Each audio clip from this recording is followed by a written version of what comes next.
come from up north. This is a culture. We want to make sure we promote it.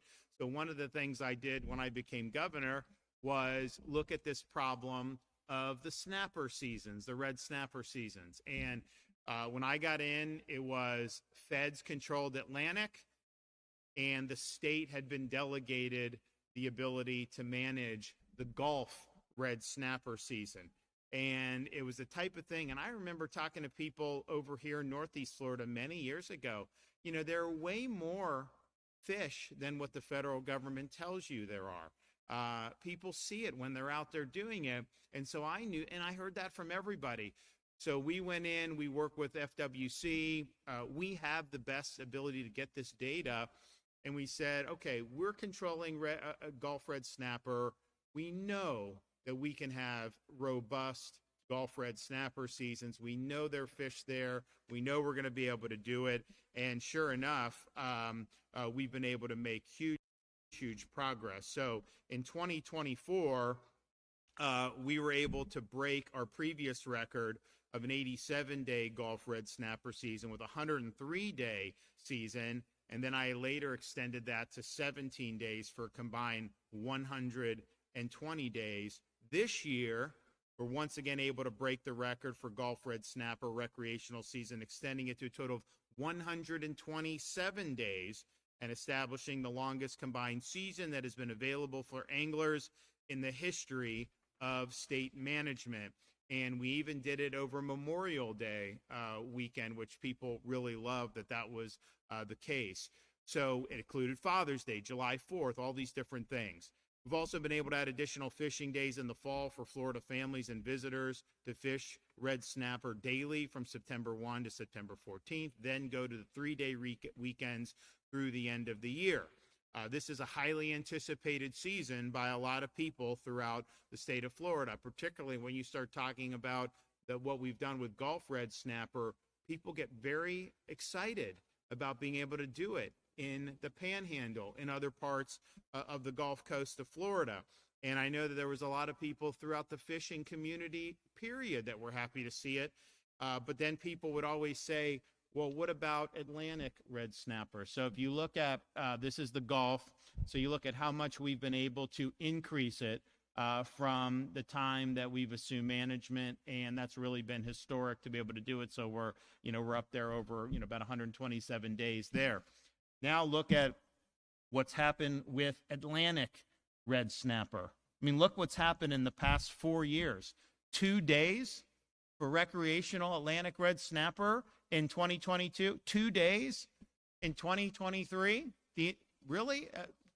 1 day in 2024? Oh, 2 days in 2025. And so, this is not acceptable. Now, the problem is the state had not been given the ability to manage the Atlantic red snapper. And the fact is, under Biden, we had no chance to get anywhere. In fact, they wanted to shut it down even more and be more restrictive on what they were already being.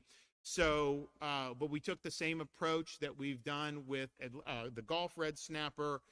We know that we can do this effectively, and we know that this is something that could make a big difference for our recreational anglers, particularly in Northeast Florida. And so this is something that I've spoken both with President Trump as well as Commerce Secretary Howard Lutnick. And the encouraging thing is they're receptive to this, and they support us being able to move ahead with what we're doing. So this summer, Secretary Lutnick rejected the Biden administration's last-ditch attempt to force sweeping closures off the course, and that was a move to finally begin the path of reversing decades of failed federal control and to open the pathway for state-led management.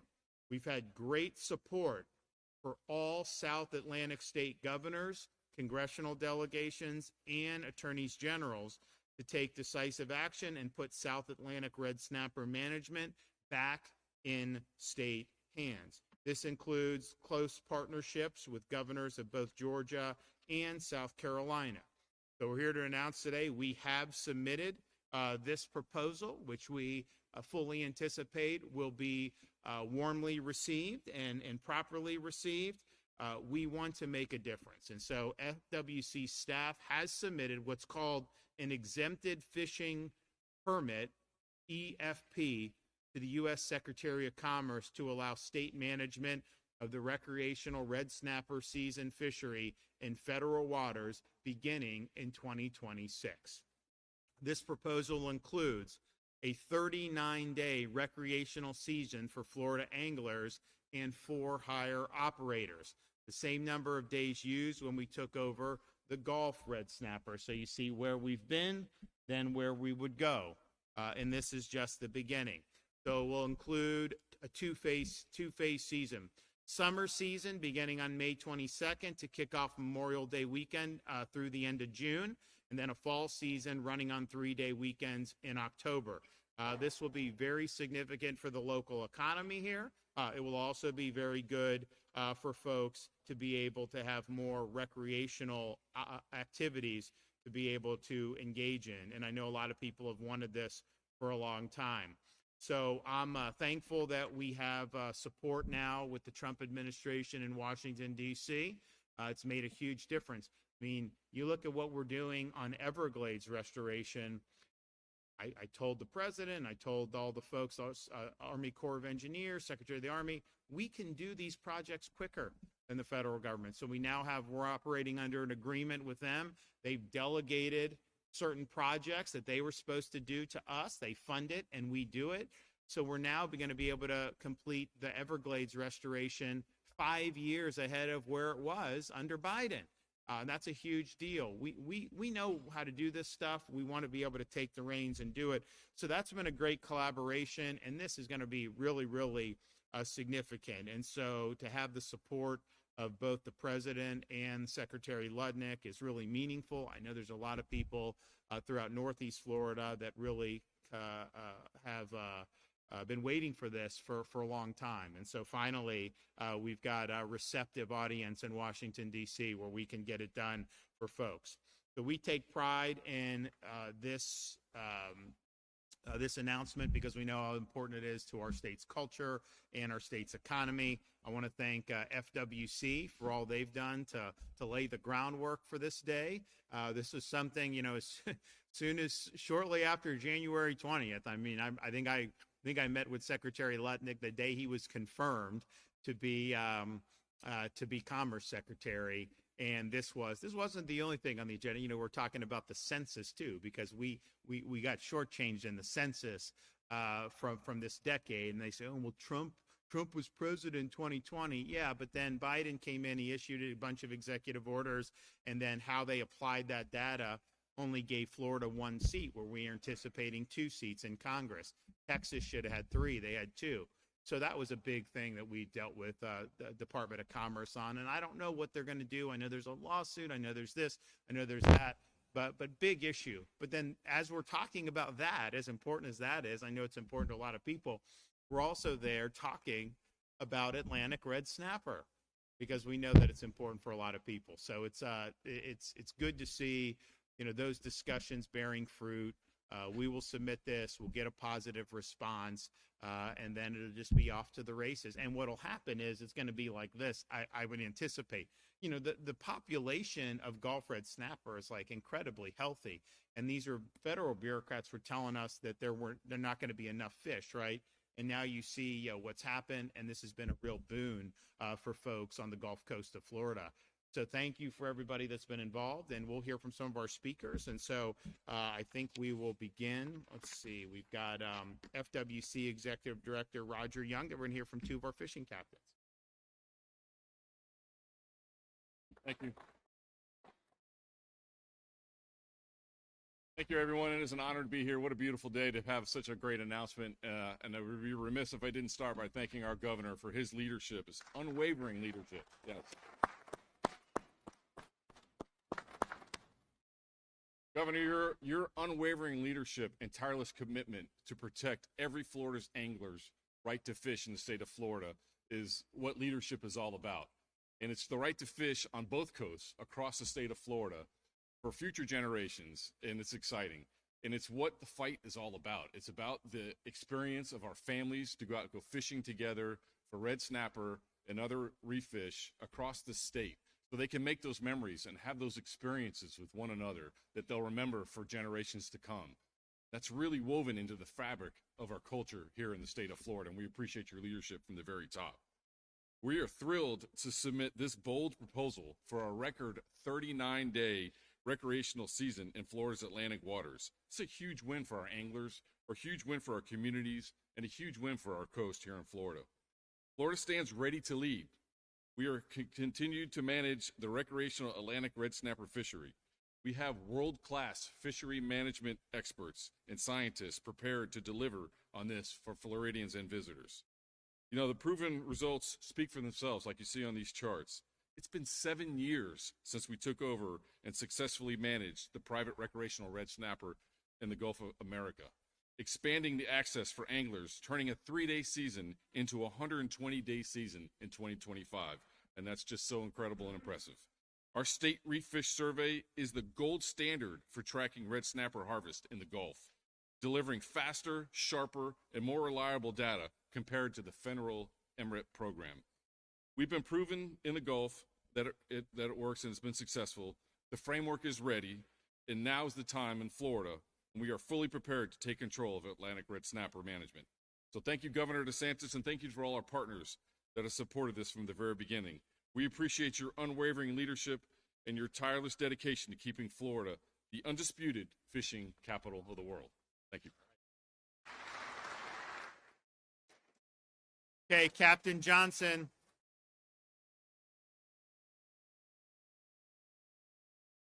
Thank you, Governor. I mean, you've been working on this since you were my congressman. Great job. Great job. It's a great day for Florida, for Northeast Florida. I fully support this move, this exempted fishing permit. I know a lot about the federal end of things, and I can tell you that what they were doing isn't working. The assessment model they use needs to be really done away with. It relies too much on MREP data. It doesn't use sound science. The best example of that is a 2-day season. Florida has proven that they have the ability to do this. The management of red snapper was again extended in the Gulf, and you already touched on the director touched on the state reef fish survey. These people are great. I work with them. They've been on my boats. They're able to provide accurate, sound data, which is what's missing on the federal level. The state leads the way with management as far as being responsive. It allows for adaptive adjustments in season.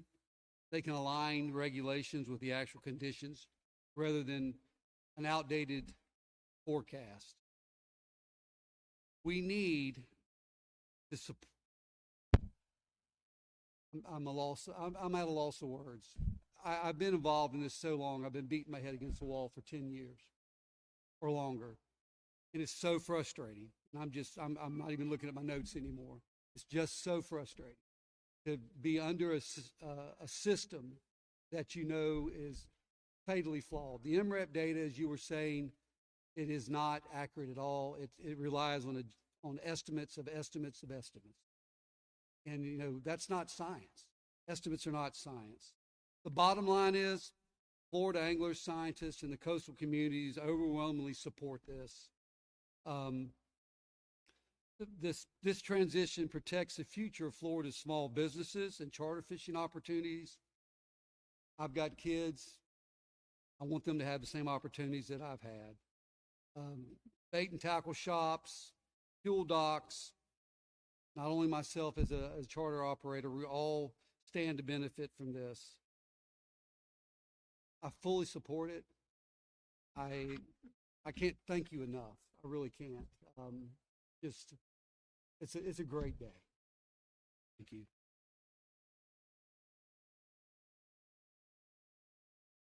Okay, Captain Dennis Young.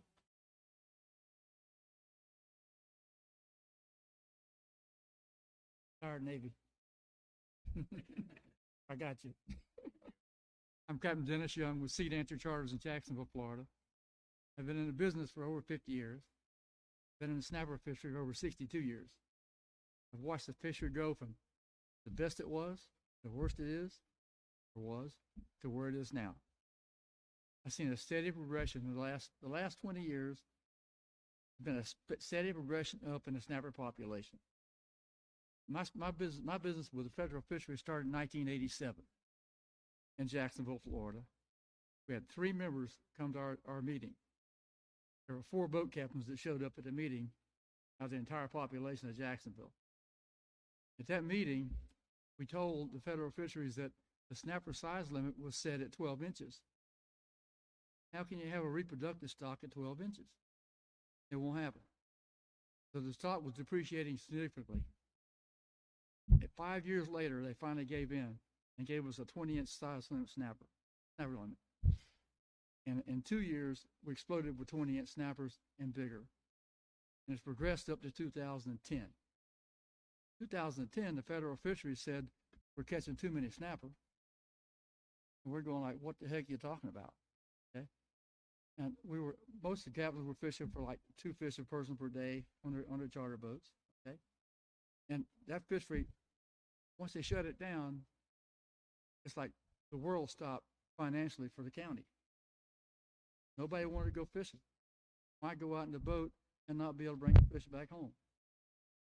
Boat services, outboard motor sales, fuel sales, hotel rentals. The whole thing just added up over time.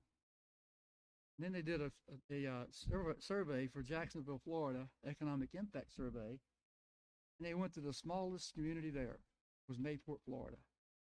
And they showed a $1 million loss or impact for that area. That didn't cover anything that Jacksonville had, nowhere near. So it made it look like we're just a small community and wasn't much of a loss. Okay? So we kept fighting them, and we're here today. We're where we are now. And a few months ago, I met with Conlon from Rutherford, the Jacksonville Offshore Fishing Club, and I recommended to them that we go to a different system. The lady sitting right over here, Jennifer, from the FWC, okay, and her group have been doing research for the last couple of years on our boats, and they're finding out the data we needed to have as far as age, the location of the fish, population, and everything else. And they're showing the data that we need to see instead of the estimates that we talked about earlier. Our fishery is in good shape, guys. You can go out and anchor down on a boat and have 20 red snapper come up and bite your books at the boat. Something's going on. Okay. I recommended also the offshore club just recently that we go to a 2-season season. One prior to the reproduction side and one after reproduction side. Normally July is our reproductive cycle for the snapper. So I think we just saw that happen here. We just said we're going to have a season before and a season after. I thank you for that. And one of the reasons, I'm 80 years old. I'm looking for the future. My kids, excuse me, and your kids, and their futures. And the more it's important to us that this happens. Excuse me. When I was a kid and I first came up, my first fishing trip with my grandfather, 8 years old, he took me to the west end of Cuba for 2 weeks. And from there to Yucatan Peninsula and back. He messed me up. He did. So I want my kids and great-grandkids to have that same experience. Thank you, sir. Thank you.